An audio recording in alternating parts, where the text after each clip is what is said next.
Wezareta Perwerdehiyê ji bo xwendekar bi awayekî hêsan û pratîk hînî dersê xwe bibin dest bi projeya Fatihê kiribû. Bi seya vê projeyê textên reş bi textên teknolojîk re hatin guhertin. Li dibistanên Mûşê jî nêzî 59 textên teknolojîk hatin belavkirin. Yek ji wan jî Lîseya Ahî Evranê bû.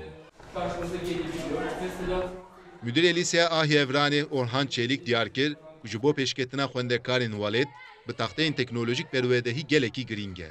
Hem bi deng hem bi xuyandinê bi her alî ji zarara dersê daha baş dide naskirin. Xwendekarên lîseyê bi texteyên teknolojîk bêtir bala xwe didine dersan.